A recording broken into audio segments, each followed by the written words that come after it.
হরে কৃষ্ণ। তো গত ক্লাসে আমরা বিভূতি যোগ স্টার্ট করেছি, 5 নাম্বার শ্লোক পর্যন্ত গিয়েছিলাম। তো 4-5 শ্লোকে বুদ্ধি কাকে বলে, জ্ঞান কাকে বলে, এগুলোর সংজ্ঞা জেনেছিলাম। এর মধ্যে আমরা বুদ্ধি মানে কি বুঝলাম? বিষয়বস্তু যথাযথ বিশ্লেষণ করার ক্ষমতাকে বলা হয় বুদ্ধি।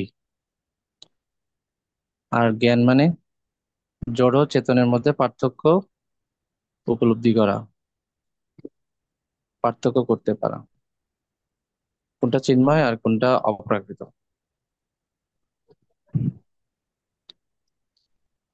এরপরে সম মানে কি? মনকে অর্থহীন চিন্তা থেকে বিরত রাখা, মানে মনকে শান্ত শান্ত রাখা।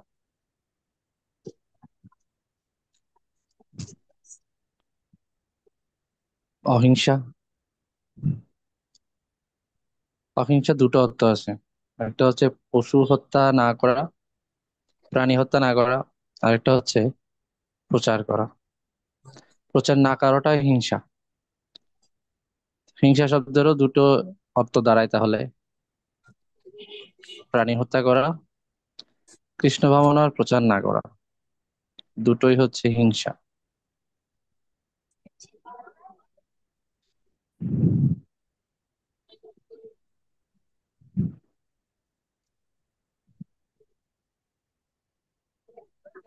6 থেকে 8-এ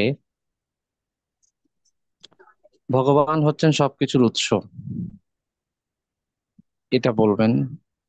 তিনি আগেও কয়েকবার বলেছেন, অহম সর্বস্য প্রভব, আমি সবকিছুর উৎস। এখানে তিনি কাদের কাদের উৎস একটা কয়েকটা এক্সাম্পল সহ বলছেন। সপ্ত মহর্ষি, সপ্ত ঋষি আর কি, তাদের উৎস।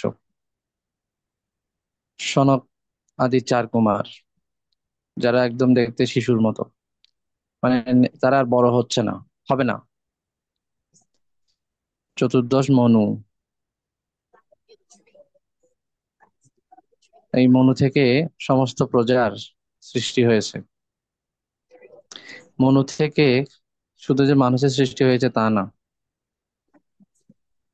এই মনুদের থেকে বিভিন্ন পশু পাখি জীবজন্তু এরাও সৃষ্টি হয়েছে। ভগবান বলছেন তারা আমারই মন থেকে উৎপন্ন হয়েছে।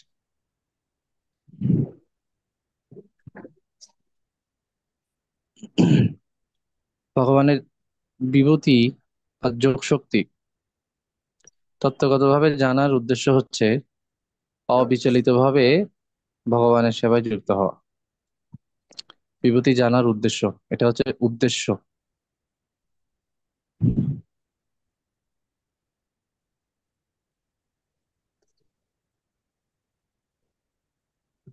আমি সমস্ত জড় চেতনের চেতন জগতের উৎস, সবকিছু আমার থেকেই প্রবর্তিত হয়। যারা জ্ঞানী তারা এই তত্ত্ব জেনে সর্বান্তঃকরণে আমার ভজনায় নিরত হন।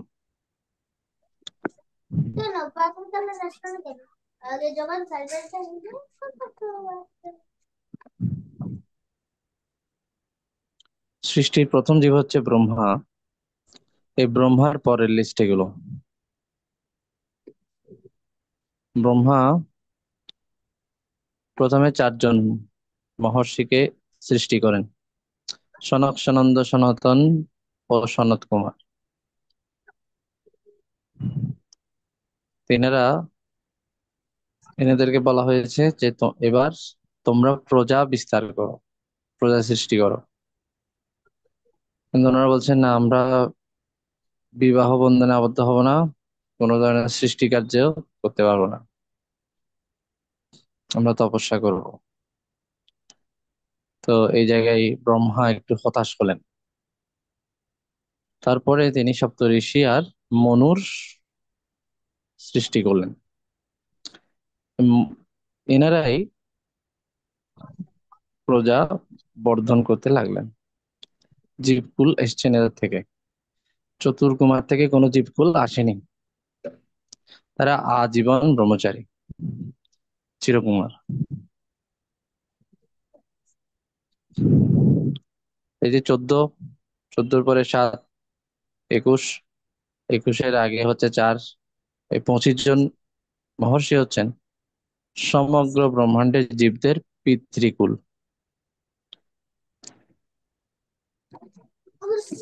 পিতৃকুল মানে হচ্ছে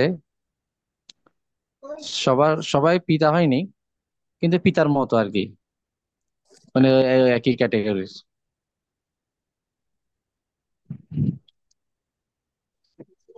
যেমন বিশ্বদেব, উনি কারো পিতা নন, কিন্তু ওনাকে পিতামহ বলা হচ্ছে। হুম, মানে দাদুর লেভেল আর কি। তো আমাদের যারা পিতৃকুল, যে মনু, সপ্তর্ষি, ওনাদেরই সমসাময়িক ব্যক্তিত্ব হচ্ছেন এই চতুর্কুমার। সেই কারণে ওনাদেরকেও পিতৃকুল বলা হচ্ছে। দেবতাদের হিসাবের 1000 বছর তপস্যার পর ব্রহ্মা ভগবান শ্রীকৃষ্ণের কৃপায় জানতে পারেন কিভাবে সৃষ্টি করতে হবে। তিনি সৃজনী শক্তি লাভ করেন। দেবতাদের হিসাবে 1000 বছর, দেবতাদের একটা দিন আমাদের জন্য একটা বছর। তাহলে ওনাদের হিসেবে 1000 বছর মানে আমাদের হিসেবে অনেক দিন, অনেক বছর। ওনাদের একটা দিন হচ্ছে আমাদের জন্য একটা বছর। তা আমরা যে বছরে বছরে পূজা করি, অ্যাকচুয়ালি এটা ওনাদের ডেইলি পূজা। যেমন আমরা অনেক সময় বলতে শুনি, হে দুর্গা, মর্তলোকবাসীরা তোমাকে প্রতিদিন পূজা করবে। এভাবে মনে করেন নারায়ণ বা এরকম কেউ আশীর্বাদ দিয়েছে, বা শিব আশীর্বাদ দিয়েছে, প্রতিদিন তোমাকে মর্তলোকবাসীরা পূজা করবে। এটা ওনার হিসেবে প্রতিদিন, আমাদের হিসেবে বছরে একদিন। বুঝা গেল?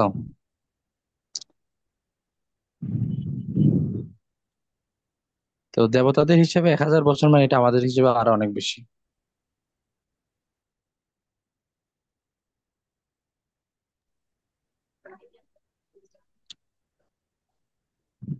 তো ওনারা যদি পিতৃকুল হয়ে থাকেন, তাহলে ব্রহ্মা হচ্ছে প্রপিতামহ। এনারা যদি পিতা পিতামহ হয়ে থাকেন, তাহলে ব্রহ্মা হচ্ছেন এনাদেরও আগে। তাই প্রপিতামহ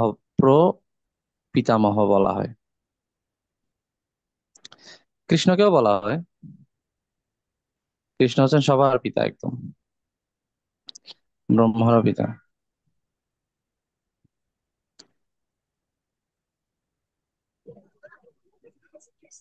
তো এইভাবে যেখানে ব্রহ্মার সৃষ্টি হয়েছে কৃষ্ণ থেকে, আর ব্রহ্মা থেকে সবার সৃষ্টি হয়েছে, তো এক কথায় কৃষ্ণ থেকেই সবার সৃষ্টি হয়েছে। কারণ কৃষ্ণ সৃজনী শক্তি না দিলে ব্রহ্মা চতুর্কুমারদেরকেও সৃষ্টি করতে পারতেন না।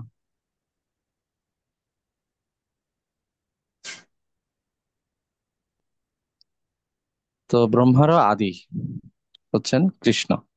তো এরকমই কিছু উপনিষদের রেফারেন্স দেওয়া আছে। যেমন অথর্ববেদে বলা হয়েছে,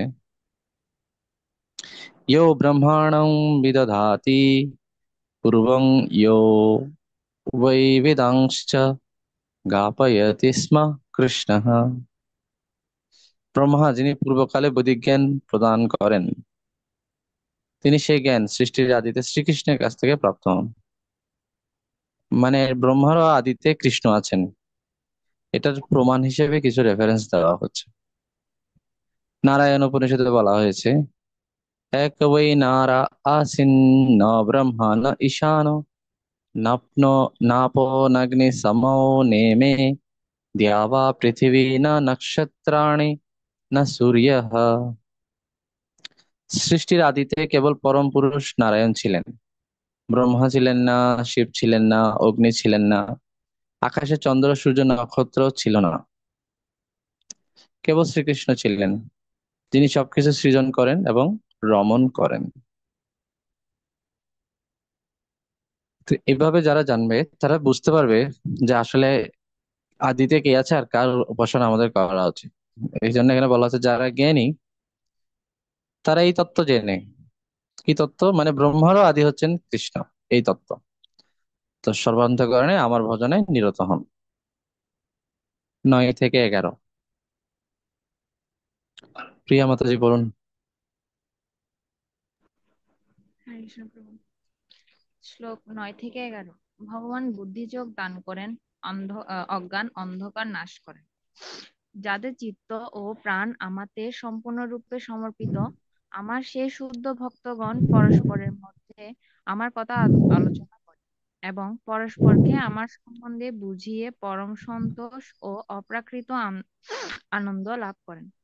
যারা সতত ভক্তিযুক্ত হয়ে প্রীতিপূর্বক আমার ভজনা করেন, তাদের আমি প্রকৃত বুদ্ধিযোগ দান করি, যার সাহায্যে তারা আমার কাছে ফিরে আসতে পারেন। তাদের প্রতি অনুগ্রহ করে তাদের অন্তরে বিরাজমান আমি উজ্জ্বল জ্ঞান দীপের দ্বারা তাদের অজ্ঞানতাজনিত মোহ অন্ধকার নাশ করি। আহ, বিশ্লেষণ। একটু বিশ্লেষণ। ভগবানের যারা উন্নত ভক্ত, এখানে আমাদের লাস্ট কথাটা শেষ হয়েছে কিভাবে? সর্বান্তঃকরণে আমার ভজনায় নিরত হন। তো সর্বান্তঃকরণে যারা কৃষ্ণ ভজনায় যুক্ত, তাদের লক্ষণ কি? তাদের আনন্দের উৎসটা কি? 9 নম্বর শ্লোকে এটা বলা হচ্ছে যে সর্বান্তঃকরণে, অন্তঃকরণে মানে চিত্ত প্রাণ, যারা মানে ভগবানের ধ্যান, ভগবানই হচ্ছে তাদের ধ্যান জ্ঞান। তো সেই ধরনের শুদ্ধ ভক্তগণ তারা কি করেন? পরস্পরের মধ্যে আমার কথা আলোচনা করবে। আর সাধারণ মানুষ পরস্পরের মধ্যে দেশের কথা, পরিবারের কথা, সমাজের কথা, আরো কত কথা, এগুলো আলোচনা করবে। কিন্তু যারা শুদ্ধ ভক্ত, ভগবানকে ধ্যান জ্ঞান করেন, তারা ভগবান রিলেটেড, কৃষ্ণ রিলেটেড কথাবার্তাগুলোই বলেন।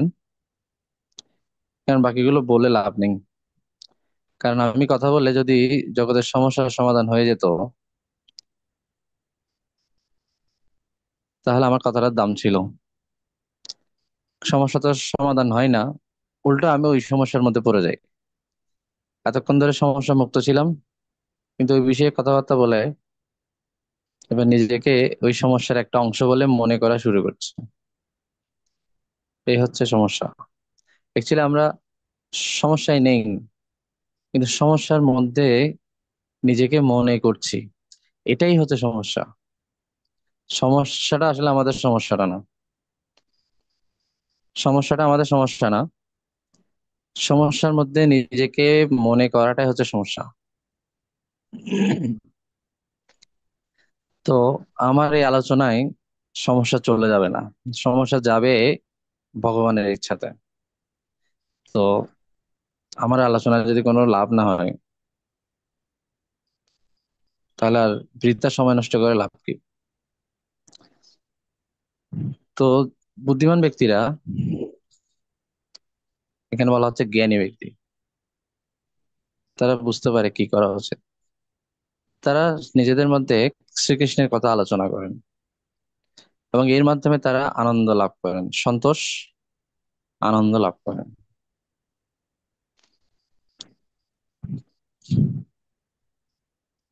3টে বিষয় আছে: সুখ, শান্তি, আনন্দ। 9 নম্বর শ্লোকে আমরা দেখছি যে যারা সর্বান্তঃকরণে শ্রীকৃষ্ণ সেবায় নিরত ব্যক্তি আছেন, তাদের লক্ষণগুলো কি? পরস্পরের মধ্যে কৃষ্ণ কথা আলোচনা করবেন এবং প্রজল্প পরিত্যাগ করবেন, জড় বিষয়ে কথা পরিত্যাগ করবেন। এটা খুব ইম্পর্টেন্ট। কারণ কথা আমরা যত বেশি রং সাইডে বলবো, মন তত রং সাইডে যাবে। কথার উপর নির্ভর করছে মন কোন দিকে যাবে। কারণ কথা বলতে গেলে এটা তেমন না যে এফএম রেডিও চালু করে দিলাম চলতে থাকলো। আমরা যখনই কথা বলি সবচেয়ে বেশি এঙ্গেজ থাকে মন। কথা বলার সময় হাত এঙ্গেজ থাকতে পারে, নাও থাকতে পারে, পা এঙ্গেজ থাকতে পারে, নাও থাকতে পারে, কিন্তু ব্রেইনটা এঙ্গেজ না করে তার আপনি কথা বলতে পারবেন না। কারণ আপনার কথা বলতে গেলে বাক্য বিন্যাসের বিষয় আছে, শব্দ চয়নের বিষয় আছে। এই কাজগুলো কি করবে? ওয়ার্ড সাপ্লাই কে দেবে? বাক্যের গঠন কে করে দেবে? এগুলো তো জিহ্বা করবে না, মুখ করবে না, দাঁত করবে না। কি করবে? ব্রেন করবে। তো কথা বলার সময় ব্রেন 100% কাজ করে, কাজ করতে হয়। শুধুমাত্র এক ধরনের ব্যক্তি আছে যারা, যাদের কথা বলার সময় যাদের ব্রেন কাজ করে না, তারা হচ্ছে মাতাল। কি বলে ঠিক নেই, ব্রেন তখন স্লিপিং মোডে আছে। এবার মুখ দিয়ে যা খুশি তা বেরোবে, উল্টাপাল্টা যা মন বের হয়। ব্রেন তখন প্রসেসিং এ সময় দেয় না, কিন্তু স্বাভাবিকভাবে ব্রেন প্রসেসিং এ সময় দেয়।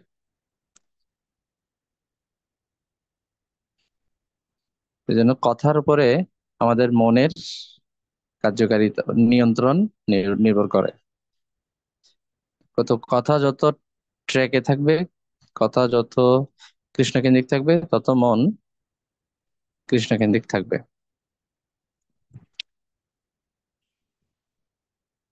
তো এরপরে প্রজল্প পরিত্যাগ করবে। এই ধরনের ভক্তগুলোকে ভগবান কি করেন? বুদ্ধিযোগ প্রদান করেন, বুদ্ধি প্রদান করেন। কেন? বুদ্ধি কেন প্রদান করবে? তাদেরকে বুদ্ধি নাই?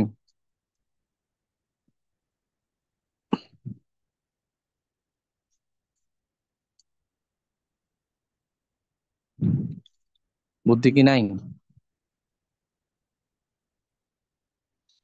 তো যারা ভক্ত না তাদের বুদ্ধি নেই? আছে।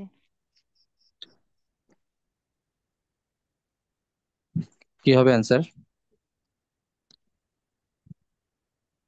হরে কৃষ্ণ।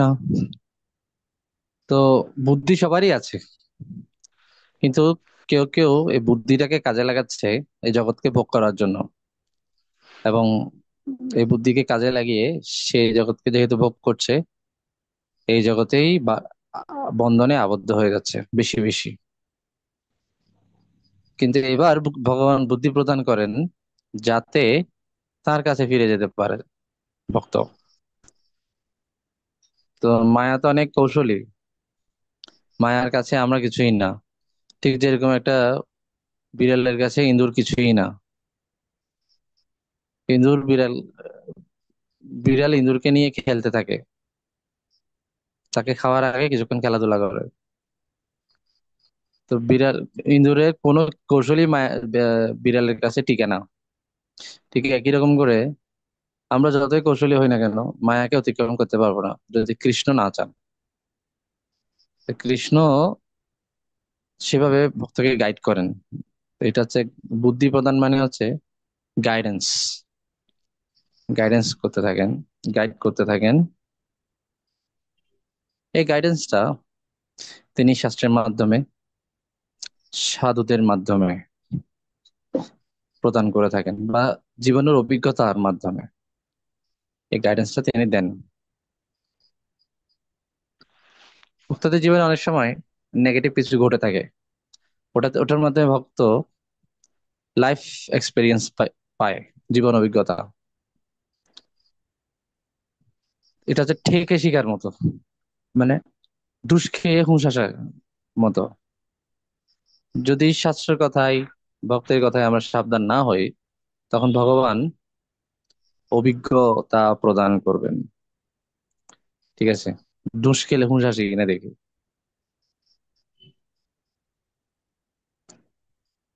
যারা বুদ্ধিমান তারা ভক্তের কথা শাস্ত্র থেকে পড়েই সাবধান হবে।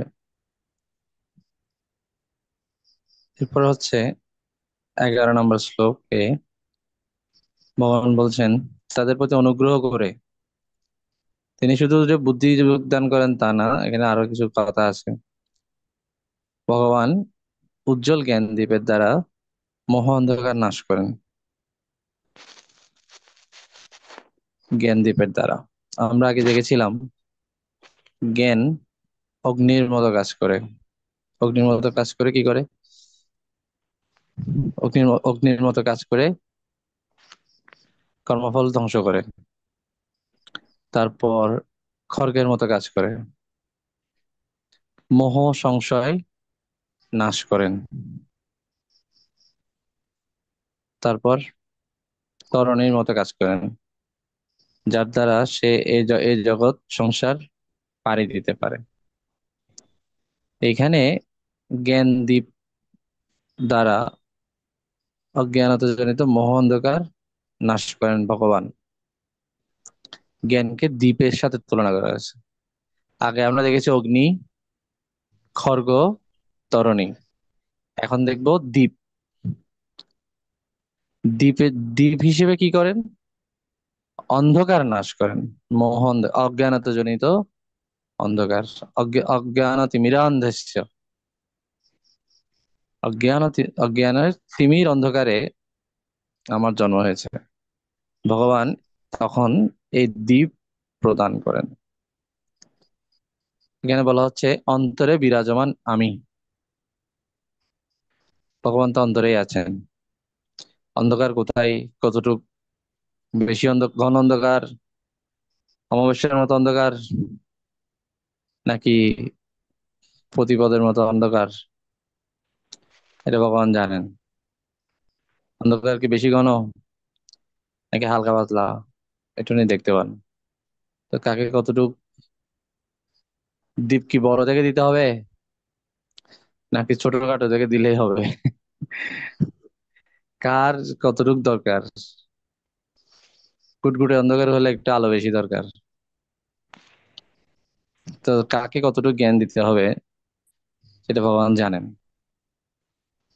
এখানে বলা হচ্ছে অন্তরে বিরাজমান আমি, কারণ উনি জানেন এখানে কতটুকু অশুদ্ধতা আছে।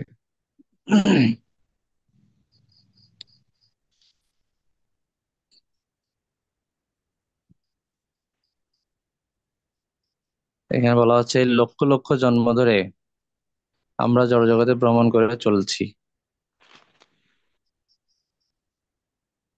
ফলে আমাদের চিত্ত জড় ক্লেশে আচ্ছন্ন হয়েছে। অজ্ঞানতা এবং মোহরূপ গভীর অন্ধকার আমাদের চিত্ত মনকে গ্রাস করেছে। মানসিক জল্পনা কল্পনার দ্বারা এই মোহ অজ্ঞানতা থেকে মুক্ত হওয়া অসম্ভব। একমাত্র পন্থা হচ্ছে শ্রীকৃষ্ণের চরণে অনুরক্ত হওয়া, প্রীতিপূর্বক ভগবানের প্রেমময় সেবায় নিয়োজিত হওয়া। তখন ভগবান উজ্জ্বল জ্ঞানরূপ দীপের দ্বারা ভক্তের অজ্ঞান তামস ও মোহ সম্পূর্ণ বিদূরিত করেন। তখন তার কাছে সবকিছু যথাযথভাবে প্রতিভাত হয়, শাশ্বত চিৎ বৈচিত্র্য হৃদয়ে উদ্ভাসিত হয়। আর এটা প্রাপ্ত হওয়া যায় সদ্গুরুর মাধ্যমে।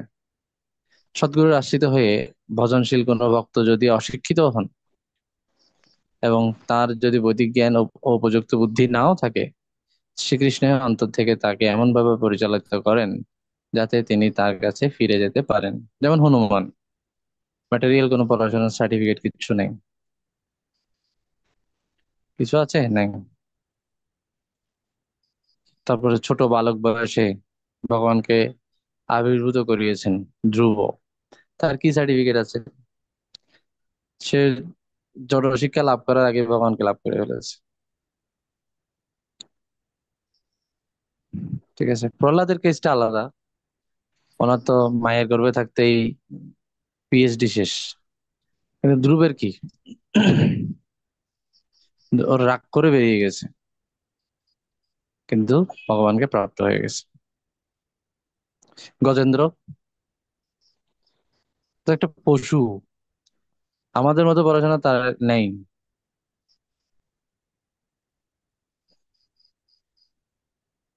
তো বুদ্ধি যদি নাও থাকে, ভগবান বুদ্ধি দেন, অন্তর থেকে পরিচালিত করেন। যাতে কি জন্য পরিচালিত করেন? ভগবান কেন পরিচালিত করেন? আগেই বলেছি ভগবান কেন পরিচালিত করেন। গাইড কেন করবেন, গাইডেন্স ভগবানের কাছে ফিরে যেতে পারার জন্য। কেন পরিচালিত করবেন? ভগবানের কাছে ফিরে যেতে পারার জন্য। তারপর হচ্ছে যে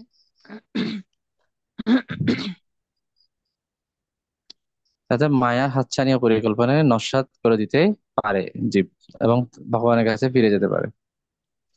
মায়াকে বুড়ো আঙ্গুল দেখিয়ে ভগবানের কাছে যাওয়া, এটা চারটিখানি কথা না। মায়া হচ্ছে ভগবানের শক্তি। এটা এটা আমাদের প্রধানমন্ত্রী না যে আন্দোলন একটু করলেই তাকে পদচ্যুত করা যাবে। এত সস্তা না। হুম।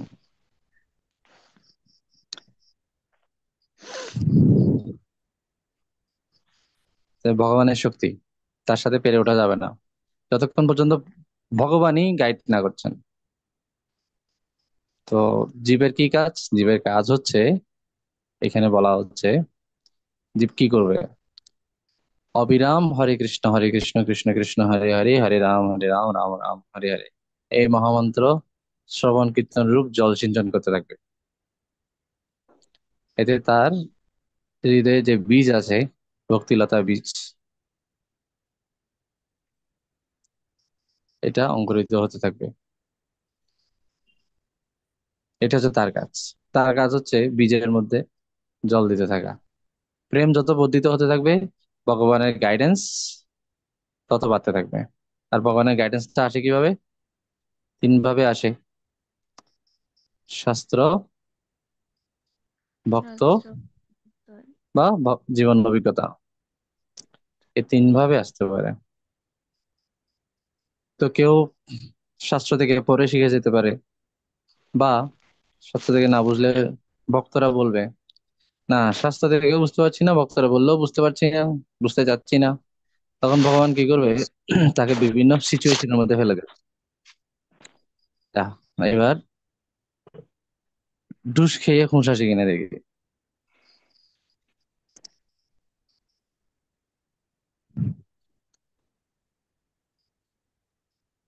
তো যাই ভগবান যাই করবে, আমাদের ভালোর জন্যই করবে।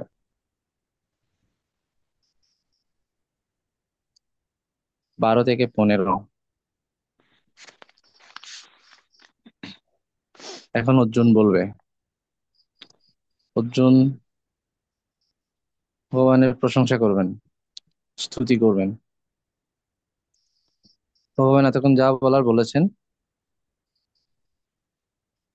12 থেকে 15। রুমকি মাতাজি পড়ুন। হরে কৃষ্ণ প্রভু। হে কৃষ্ণ, শাশ্বত দিব্য পুরুষ, কেউ তোমাকে অবগত নয়। অর্জুন তখন ভগবান শ্রীকৃষ্ণকে বললেন, তুমি পরব্রহ্ম, পরম ধাম, পরম পবিত্র, পরম পুরুষ, তুমি শাশ্বত দিব্য আদি পুরুষ, তুমি জন্মরহিত ও বিভু।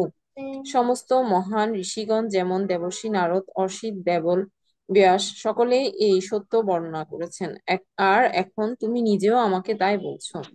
হে কেশব, তুমি আমাকে যা বলেছ তা সমস্তই আমি সত্য বলে মনে করি। হে ভগবান, দেবতা অথবা দানবেরা কেউই তোমার তথ্য যথাযথভাবে অবগত নন। হে সর্বভূতের উৎস, ভূতেশ, হে দেবদেব, হে জগৎপতি, প্রকৃতপক্ষে কেবল তুমি তোমার চিৎ শক্তির দ্বারা নিজের সম্বন্ধে অবগত আছো। তো বিশ্লেষণটা কি পড়বো? হ্যাঁ। বিশ্লেষণ। শ্রীকৃষ্ণ যে পরম পুরুষ ভগবান, পরম পুরুষ পরমেশ্বর ভগবান, সেই সম্বন্ধে অর্জুন ছিলেন সম্পূর্ণ নিঃসংশয়। তাই তিনি দৃঢ়কণ্ঠে শ্রীকৃষ্ণের পরম ভগবত্তা এখানে ঘোষণা করলেন। সমস্ত বৈদিক সাহিত্যে ঘোষিত হয়েছে যে শ্রীকৃষ্ণই হচ্ছেন পরম তথ্য। সমস্ত পুরাণ ও ইতিহাসেও যুগ যুগ ধরে এই সত্য প্রতিপন্ন করা হয়েছে। প্রকৃতপক্ষে সবকিছু শ্রীকৃষ্ণ হতে উদ্ভূত হয়েছে। তিনি সর্বকারণের কারণ, সবকিছুর আশ্রয়, তাই শাশ্বত দিব্য পুরুষ। তিনি সমস্ত দৈহিক প্রয়োজন ও জন্ম মৃত্যুর ঊর্ধ্বে। পরব্রহ্ম সবকিছুর আশ্রয়, এমনকি ব্রহ্মেরও, এবং এবং শ্রীকৃষ্ণই হচ্ছেন পরব্রহ্ম, সমস্ত অভিপ্রকাশের চরম তথ্য। ভগবদ্গীতা 4th অধ্যায়ে ভগবানও তার পুনরাবৃত্তি করেছেন। যদিও আমি অজ অপাকৃত, তবুও ধর্ম সংস্থাপন করার জন্য এই পৃথিবীতে আমি আবির্ভূত হই। বেদে বলা হয়েছে যে পরমেশ্বর ভগবান হচ্ছে পরম পবিত্র। যিনি তা উপলব্ধি করতে পারেন তিনি সমস্ত জড় কলুষ থেকে মুক্ত হয়ে পূর্ণরূপে পবিত্র হন। অর্জুন এখানে ভগবানকে পরম পবিত্র বলে ঘোষণা করেছেন। বৈদিক শাস্ত্রে তা স্বীকৃত হয়েছে। মুনি ঋষিরাও তা প্রতিপন্ন করেছেন, যাদের মধ্যে দেবর্ষি নারদ অন্যতম। আসরিক মানুষ শ্রীকৃষ্ণকেও কখনো বুঝতে পারে না। যিনি শ্রীকৃষ্ণের চরণে পূর্ণরূপে আত্মসমর্পিত তিনি তাকে উপলব্ধি করতে পারেন। দুর্ভাগ্যবশত আধুনিক যুগে তথাকথিত দার্শনিকেরা তাদের কেতাবী বিদ্যার অহংকারে অত্যন্ত স্ফীত, কিন্তু কেতাবী বিদ্যা কখনো ভগবদ্গীতা উপলব্ধি করা যায় না। আহ তা উপলব্ধি করতে হয় পারম্পর্য সূত্রে। চতুর্থ অধ্যায়ের শুরুতে শ্রীকৃষ্ণ তা বর্ণনা করেছেন। পরম্পরা ধারা কালক্রমে ছিন্ন হয়ে গিয়েছিল, সেজন্য ভগবান শ্রীকৃষ্ণ অর্জুনের মাধ্যমে আবার তা প্রবর্তন করলেন। যদি আমরা যথার্থ জ্ঞান লাভ করতে চাই, তাহলে অর্জুনের মতো ভগবানের সমস্ত নির্দেশ পুঙ্খানুপুঙ্খ রূপে আমাদের গ্রহণ করতে হবে। হরে কৃষ্ণ। শ্রীকৃষ্ণের ভগবত্তা সম্পর্কে এই যে 12 থেকে 15 নম্বর যে শ্লোকের যে সেকশন, সেখানে পুরোটাতে তিনি কিছু শব্দ বলেছেন যেগুলো কেবল ভগবানের ক্ষেত্রেই, পরম পুরুষ ভগবানের ক্ষেত্রে, পরমেশ্বর ভগবানের ক্ষেত্রেই ব্যবহার করা যায় এই শব্দগুলো। এটা যে কারো ক্ষেত্রে ব্যবহার করা যায় না এই শব্দগুলো। পরম ব্রহ্ম, পরম ধাম, পরম পবিত্র, পরম পুরুষ, জন্মরহিত, এগুলো সবগুলো হচ্ছে ভগবানের বৈশিষ্ট্য। একজন ব্যক্তি ভগবান যিনি হন, ভগবান কেউ হতে পারে না, মানে যিনি ভগবান আর কি, তার এই বৈশিষ্ট্যগুলো থাকবে। এবং তিনি বলছেন শ্রীকৃষ্ণের মধ্যেই এগুলো আছে, শ্রীকৃষ্ণকে বলছেন। এবং তিনি রেফারেন্স দিচ্ছেন কার, যে এই কথাগুলো শুধু আমার কথা না। কাদের কথা? যে সমস্ত মহান ঋষিগণ, দেবর্ষি নারদ, অসিত, দেবল, ব্যাসদেব, এনারা সকলেই এই কথাগুলো বলে গেছেন। আর তুমি নিজেও তা বলছো। তুমি বলছো তাই আমি এটা বিশ্বাস করছি এরকম না, তুমি তো তোমার কথা বলতেই পারো, আর আমিও তোমার বন্ধু হিসেবে তোমার একটু গুণগান করতেই পারি। কেউই তোমার কথা আর আমার কথা কোনোটাই বিশ্বাস করবে না। তো অর্জুন সেজন্য তার কথার সপক্ষে রেফারেন্স দিচ্ছেন যে নারদ, অসিত, দেবল, ব্যাস, এ ধরনের মহান মহান ব্যক্তিগুলো, যারা হচ্ছেন সর্বজনমান্য, এ ধরনের ব্যক্তিগুলো, তুমি যা বলছো ওনারাও সেগুলো বলে গেছে। তাই আমি এই শব্দগুলো বলছি।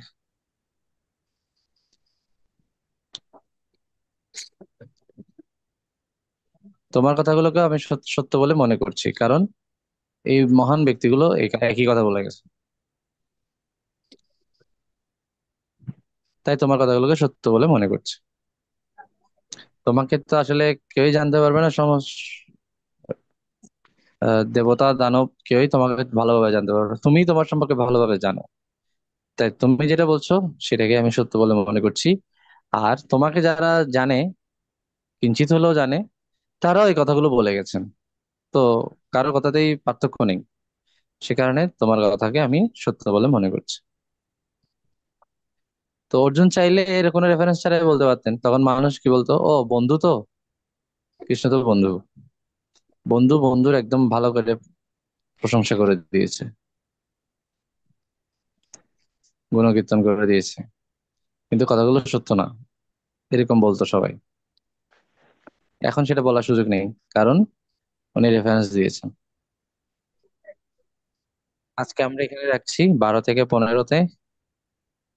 তো আমরা যা শিখলাম শুরুতে,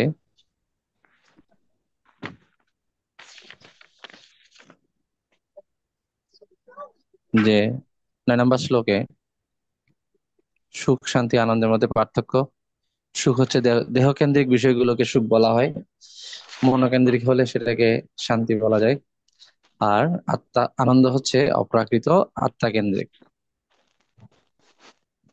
আর এই অপ্রাকৃত আনন্দ লাভ করেন কারা? যারা পরস্পরের মধ্যে কৃষ্ণ কথা আলোচনা করেন এবং আজে বাজে কথা পরিত্যাগ করেছেন। তাদেরকে ভগবান গাইডেন্স দেন যাতে তার কাছে ফিরে আসা যায়।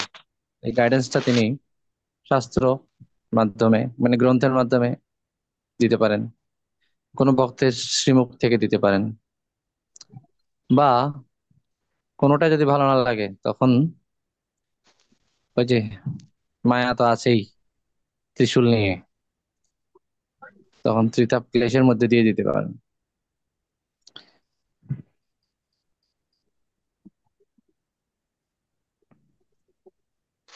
দেখো আমি গোর বাড়ি কিভাবে কাজ করি। 11 নম্বর শ্লোকে দেখলাম যে জ্ঞান দ্বীপের মতো কাজ করে। এর আগে তো আমরা তিনটা জানলাম জ্ঞানের কাজ তিন রূপে, এখন এটা 4 নম্বর রূপ দেখলাম, দ্বীপের মতো কাজ করে। দ্বীপের মতো কাজ করে কি করে? অজ্ঞান অন্ধকার নাশ করেন। অন্ধকার নাশ করার কাজটা করে থাকেন ভগবান এই জ্ঞান দ্বীপের মাধ্যমে। এটা 11 নম্বর শ্লোকে দেখলাম। আর 12 থেকে 15-তে শ্রীকৃষ্ণই ভগবান তার ভগবত্তা সম্পর্কে অর্জুন স্বীকার করেছেন, রেফারেন্স দিয়েছেন, এবং যাদের রেফারেন্স দিয়েছেন তাদের কথা ভগবানের কথা একই, কোনো বেশ কম নেই। এই জন্য তিনি ভগবানের কথাটাকে সঠিক বলে, সত্য বলে স্বীকার করে নিয়েছেন। তো আজকের ক্লাসের উপরে কোনো প্রশ্ন আছে কারো? হরে কৃষ্ণ প্রভু।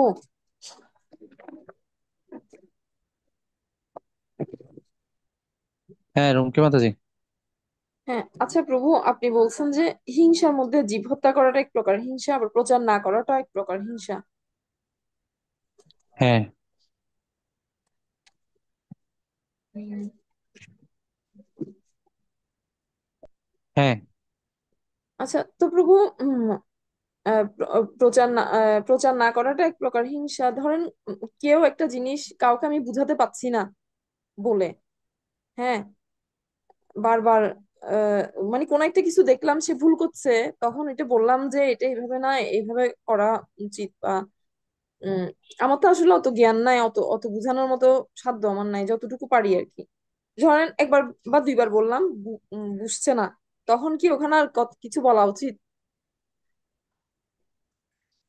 ব্যক্তিটা যদি আপনার ঘরের মানুষ হয় হুম। তাহলে আপনি না বলা উচিত, আপনি প্রথমবারেই না বলা উচিত। আহ, ঘরের মানুষদের ক্ষেত্রে আরেকজন ব্যক্তির সহায়তা নেবেন যাকে উনি মান্য করেন। আচ্ছা। বিশেষ করে দম্পতির ক্ষেত্রে স্বামী জ্ঞান দিলে স্ত্রী নিতে চায় না, স্ত্রী জ্ঞান দিলে স্বামী নিতে চায় না। তাদের মধ্যে বন্ধুত্বের সম্পর্ক তো, জ্ঞানের বিষয়টা তো গুরু শিষ্যের সম্পর্কের মতো, একটা মান্য মান্য করার বিষয় আছে। তো এই জন্য বিশেষ করে জ্ঞান দেওয়ার ক্ষেত্রে এই সম্পর্কটা ঠিক নেই। ঠিক হয় এগুলো হচ্ছে কখন প্রচুর রেসপেক্ট আছে, স্ত্রীর স্বামীর প্রতি আছে বা স্বামীর স্ত্রীর প্রতি আছে, প্রচুর রেসপেক্ট, মান্য করার বিষয় আছে, সেক্ষেত্রে জ্ঞান দেওয়া যায়। তো এমনি সচরাচর স্বামী স্ত্রীর ক্ষেত্রে এটা জ্ঞান দেওয়া যায় না। আপনি সেক্ষেত্রে কি করতে পারেন? ওই বিষয়ক গ্রন্থ বা লেকচার ঘরে ছেড়ে দিতে পারেন, ওই লেকচার থেকে কথা কানে লাগবে, বই পড়তে দিতে পারেন।